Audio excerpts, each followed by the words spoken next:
ఉన్న బంగారాన్ని విడిపించి ఆ రోజు ఆన్లైన్ రేటుకే మేము కొంటాం. Sharma gold company. వైసీపీ చేసిన తప్పిదాలేంటి? వైసీపీ ఓవర్ కాన్ఫిడెన్సే కొంప ముంచిందా?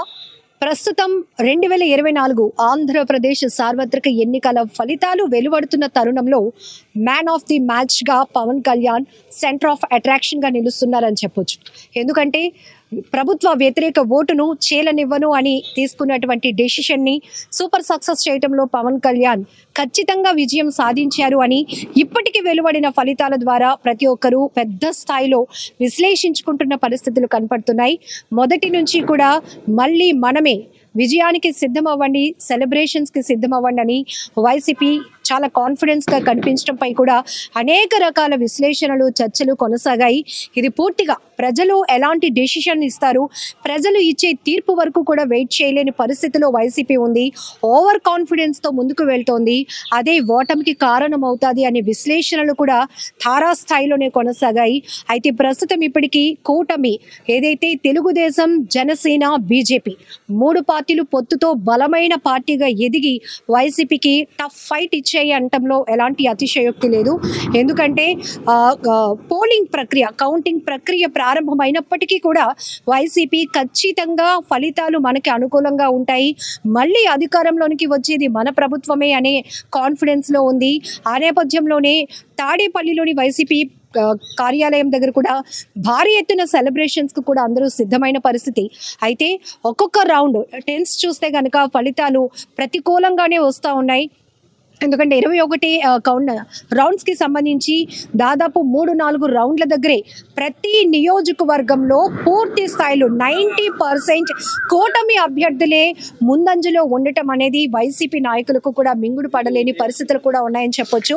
అయితే ఇక్కడ Jagan good versus Jagan bad, దీనిగానే వైసీపీ ఒక పోటీకి తీసుకుంది తప్పితే 3 పార్టీలు కలిసి వచ్చినా 30 పార్టీలు కలిసి వచ్చినా బెనికేది లేదు, అదిరేది లేదు, బెదిరేది లేదు అనేటటువంటి ఒక కాన్ఫిడెన్స్ లెవెల్స్ ని చూపించింది. ఇప్పుడు పూర్తి స్థాయిలో దీనిపైనే పూర్తిగా సోషల్ మీడియాలో కావచ్చు, మీడియాలో చర్చ కూడా కొనసాగుతుంది. రాజకీయ మేధావులు, రాజకీయ విశ్లేషకులు సైతం వైసీపీ చూపించినటువంటి ఓవర్ కాన్ఫిడెన్స్ పైనే చర్చలు నడిపిస్తున్నారు. ఖచ్చితంగా సంక్షేమం ద్వారానే మేము ముందుకు వెళ్తున్నాం, ప్రజల్లోకి బలంగా వెళ్తున్నాం, సంక్షేమంకే ప్రజలు ఓటు వేస్తారు, అదే ప్రజా తీర్పు, మళ్ళీ వైఎస్ఆర్ కాంగ్రెస్ పార్టీ రాష్ట్రంలో రెండవసారి కూడా అధికారంలోనికి రాబోతుంది అనేటటువంటి అనేకమైన స్టేట్మెంట్స్ వైఎస్ఆర్ కాంగ్రెస్ పార్టీలో కీలకమైనటువంటి నేతలు కావచ్చు, కీలక మంత్రిత్వ శాఖలకు బాధ్యత వహించినటువంటి మంత్రులు కావచ్చు, పదే పదే ఇచ్చినటువంటి ఓవర్ కాన్ఫిడెన్స్ కూడా ఇప్పుడు బాగా ట్రోల్ కి గురవుతుందని చెప్పొచ్చు. ముఖ్యంగా ఇక్కడ ప్రధానమైన చర్చ బెట్టింగ్. ప్రతి మంత్రి పైన కూడా అధికార పార్టీలో ఉన్నటువంటి ఇప్పటి వరకు ప్రభుత్వాన్ని డిఫెన్స్ చేస్తూ వస్తున్నటువంటి కీలకమైన సెన్సేషనల్ మినిస్టర్స్ ఎవరైతే ఉన్నారో వాళ్ళు పోటీ చేస్తున్న నియోజకవర్గాల పైన వాళ్ళకి వస్తున్నటువంటి మెజారిటీ పైన బెట్టింగ్లు కూడా లక్షల్లో జోరుగా కొనసాగాయి. మరీ ముఖ్యంగా రాష్ట్రంలో చోటు చేసుకున్న అన్ని నియోజకవర్గాల్లో 175 అసెంబ్లీ నియోజకవర్గాలు, 25 పార్లమెంటు నియోజకవర్గాలకు సంబంధించి జరుగుతున్నటువంటి ఫలితాల నేపథ్యంలోనే పిఠాపురంలో ఇంత అత్యధిక మెజారిటీతో పవన్ కళ్యాణ్ ఆధిక్యంలో ఉంటారు. పిఠాపురంలో పవన్ దే గెలుపు అనే దానిపైన లక్షల్లో అయితే భారీ ఎత్తున, అంటే మొత్తం చూస్తే బెట్టింగ్ వ్యవహారం కోట్లలో జరుగుతుందని కూడా చెప్పొచ్చు. సో ఆ దిశగానే మొదటి నుంచి పిఠాపురంలో పవన్ ఇన్ని ఓట్లతో ఆధిక్యతతో ఉన్నారు అని చెప్పేటప్పటికి బెట్టింగ్ల జోరు మరింత పెరిగిందని చెప్పొచ్చు. మరొక వైపు కుప్పంలో చంద్రబాబు నాయుడు గారి ఆధిక్యంలో కావచ్చు, లోకేష్ ముందంజలో ఉండటం, భారీ మెజారిటీతో దూసుకుపోతూ ఉండటం, ఇవన్నీ పరిణామాలు కూడా ఇప్పుడు వైసీపీ నాయకులు కానీ వైసీపీ ఫాలోవర్స్ కానీ ఎవరు కూడా డైజెస్ట్ చేసుకోలేనటువంటి పరిస్థితిలో ఉన్నారు. మరి ముఖ్యంగా ఇక్కడ వైసీపీ వరకు వస్తే కీలకమైన మంత్రులు ఎవరైతే ఉన్నారో రోజా గాని, కొడాలి నాని కానీ, గుడివాడ అమర్నాథ్ గాని, వీళ్ళు పోటీ చేసినటువంటి నియోజకవర్గాల్లో వీళ్ళ పరిస్థితి ఏంటి అనే దానిపై ఓటర్లు కానీ మిగతా పార్టీలకు సంబంధించిన నాయకులు కూడా ఒక స్పెషల్ ఫోకస్ పెట్టి వాళ్ళ ఓటింగ్ పర్సంటేజ్ ని కూడా నిశితంగా పరిశీలిస్తున్న పరిస్థితి. ఈ నేపథ్యంలోనే రౌండ్స్ టెన్స్ ఏదైతే చేంజ్ అవుతూ వస్తుందో ఎక్కడ కూడా వైసీపీకి అనుకూలమైన వాతావరణం లేకపోవడం వల్ల పూర్తిగా తాడేపల్లి సెంట్రల్ ఆఫీస్ దగ్గర అయితే నిర్మానుష్య పరిస్థితులు కనబడుతున్నాయి. కొంతమంది అయితే చాలా ఆవేదనతో వెనుదిరుగుతున్నారు. ప్రజలు అసలు ఏం కోరుకుంటున్నారు, ప్రజలకు క్లారిటీ కూడా లేదు. ప్రజలు అన్ని సంక్షేమ పథకాలు వైసీపీ నుంచి పొందారు, మళ్ళీ ఈ పథకాలు కొనసాగాలనే నమ్మకంతో ప్రజలు మా వైపే ఉన్నారు అని మేము బలంగా నమ్మినప్పటికీ కూడా పూర్తిగా ప్రతికూలంగా వస్తున్నాయి. ఒక ప్రకృతి వైపరీత్యం లెక్క ఈ ఫలితాలు ఉన్నాయని భావనలో వీళ్ళంతా కూడా తీవ్ర నిరాశతో వెనుదిరుగుతున్న పరిస్థితులు. కొంతమంది లీడర్స్ కూడా మనతో పాటు ఉన్నారు, వాళ్ళతో కూడా మాట్లాడదాం. పరిస్థితులు వేరు, సెలబ్రేషన్స్ ఉంటాయి, మళ్ళీ అధికారంలోనికి పార్టీ రాబోతోంది. ఇక్కడ డిజిటల్ బోర్డు కూడా ఏర్పాటు చేశారు కౌంట్ డౌన్ అంటూ. కానీ ఒక్కొక్క రౌండ్ లో సౌండ్ లేకుండా పోతోంది వైసీపీకి అనేది కూడా ప్రతిపక్షాల నుంచి, ప్రస్తుతం హవాలో ఉన్నటువంటి కూటమి నుంచి వస్తున్న విమర్శలు. వీటన్నిటిని ఎట్లా చూస్తున్నారు? మేము ఈ జగన్మోహన్ రెడ్డి పాలన 5 ఏళ్ళు పేద బడుగు వర్గాలకు బాగా చేశారమ్మా.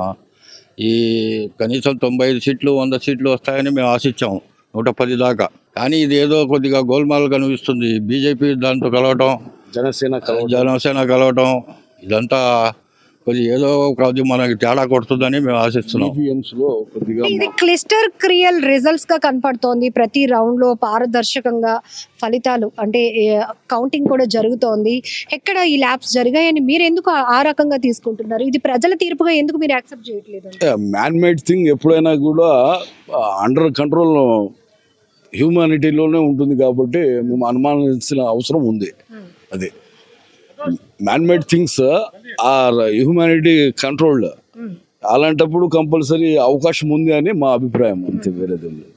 జగన్మోహన్ రెడ్డి గారు నా పాలన మంచి జరిగితేనే ఓటు వేయండి అని అన్నారు.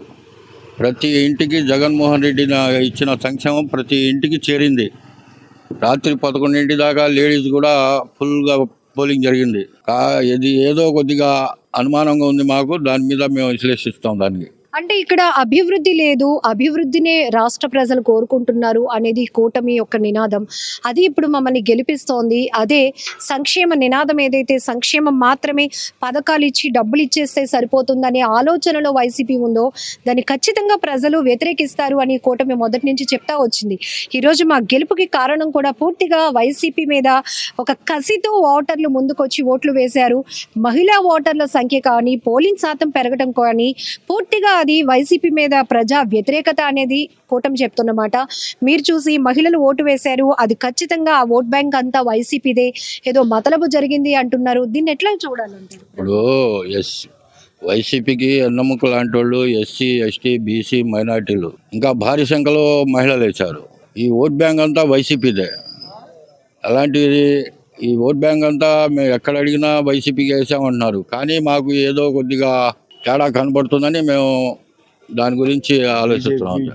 అభివృద్ధి అంటారా? అభివృద్ధి అన్ని కుంభకు ఒకటిగా ఏర్పాటయ్యి మేము ఒంటరిగా పోటీ చేశాము. ఒంటరి వల్ల జరగని నష్టం జరుగుతూ ఉంది. సో ఒంటరిగా పోటీ చేయటమే ఈ నష్టానికి కారణంగా మేము తీసుకుంటున్నాము. తెలుగుదేశం, జనసేన, బీజేపీ కలిసి కుట్రపూరితంగా ముందుకు వెళ్ళాయి. ఈ పార్టీని ఏకపక్షంగా అంటే 3 పార్టీలు కూడా ఏకపక్షంగా ఒక బలమైన పోటీగా ముందుకు వెళ్ళడమే కాదు, ఏదో కుట్ర జరిగి ఉండొచ్చు అనే భావన మాలో కనిపిస్తోంది. ఎందుకంటే ఇప్పటి వరకు ఖచ్చితంగా ప్రతి ఇంటికి 3 పథకాలకు మించే మేము ఇచ్చున్నాం కాబట్టి ఎవరిని అడిగినా కూడా మా ఓటు వైసీపీకే అనే నినాదం బలంగా వినిపించింది. కానీ ఫలితాలు చూస్తే చాలా తారుమారుగా కనపడుతున్నాయి కాబట్టి మాకు కొన్ని రకాల అనుమానాలు కూడా ఉన్నాయి. ఆ దిశగా కూడా ముందుకు వెళ్ళడానికి మేమంతా సిద్ధమవుతున్నాము అనే అభిప్రాయం కూడా మనకి తాడేపల్లిలోని వైసీపీ పార్టీ కార్యాలయం దగ్గర మైనారిటీ సంఘం నాయకుల నుంచి వినపడుతోంది. ఇక్కడ ప్రధానంగా మనం చెప్పుకోవచ్చు కాస్ట్ పోలరైజేషన్ కావచ్చు, లేకపోతే సోషల్ ఇంజనీరింగ్ పెద్ద ఎత్తున బలంగా తీసుకెళ్లిన నినాదం. 2024 సార్వత్రిక ఎన్నికల్లో ఖచ్చితంగా సామాజిక సమీకరణాలు బాగా వర్కౌట్ అవుతాయని అన్ని పార్టీలు భావించాయి. బట్ ఈ పోటీని కానీ ఇప్పటి వరకు ఉన్న రిజల్ట్స్ ని కానీ 2 కుటుంబాల మధ్య, 2 సామాజిక వర్గాల మధ్య, 2 పార్టీల మధ్య పోటీగానే చూడాల్సిన పరిస్థితులు ఉన్నాయి అనే కోణంలో కూడా విశ్లేషణలు కొనసాగుతున్నాయి. ఇక్కడ కాపు కమ్మ ఇదొక హిట్ కాంబినేషన్. రాష్ట్ర ప్రజలు ఈ కాంబినేషన్ తో మరొక సక్సెస్ అందించి కూటమికి ఒక సరికొత్త మార్పు తీసుకురావాలి అనుకున్నారా? అసలు ప్రజల యొక్క తీర్పు పూర్తి స్థాయి అన్ని రౌండ్లు కంప్లీట్ అయిన తర్వాత ఈ ఫలితాలు ఎలా ఉండబోతున్నాయి, ప్రజలు ఎటువంటి ఆలోచనతో ఈ తమ ఓటును కసిగా వినియోగించుకున్నారు అనేది కూడా తేటతెల్లం కాబోతుంది. ప్రస్తుతానికి మాత్రం చాలా సెలబ్రేషన్స్ కోసం వచ్చినటువంటి మూడంతా ఖరాబ్ అయింది అనే ఆలోచనలో నిస్సహాయ స్థితిలో నిరుత్సాహంగా వెనుదిరుగుతున్న పరిస్థితులు. బట్ మాకున్న అనుమానాలన్నీ కూడా ఖచ్చితంగా ఈసీ ముందుకు తీసుకువెళ్తాం. న్యాయ పోరాటం ద్వారానే మళ్ళీ మాకు ఏదైతే ప్రజలు ఇచ్చిన ఖచ్చితమైన తీర్పు ఉందో దాన్ని యాక్సెప్ట్ చేయడానికి మేము సిద్ధపడతామనే ఆలోచన, అభిప్రాయాలు కూడా ఇక్కడి నుంచి వ్యక్తం అవుతున్నాయి. కెమెరా పర్సన్ శేఖర్తో లక్ష్మీ, సుమన్ టీవీ.